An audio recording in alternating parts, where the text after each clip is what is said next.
Kasih pun rasa benda yang sama. Kita semua dah lalui pelbagai kisah pahit manis kena.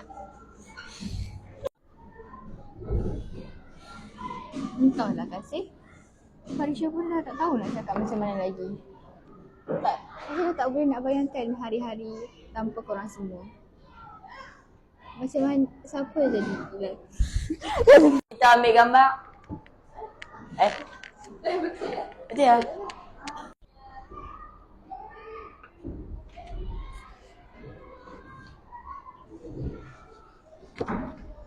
Aku cuba tunjuk kuat, tapi tak boleh tahan. Betul Takif. Kita semua ni dah macam keluarga. Tapi keluarga tak akan hilang walau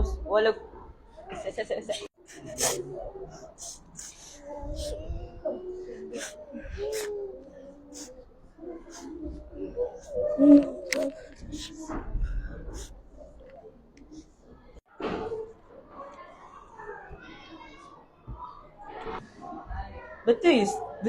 Syukur. Sebab tu lah aku buat kamera ni.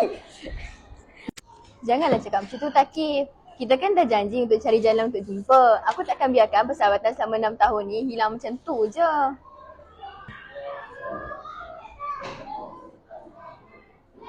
Takif betul.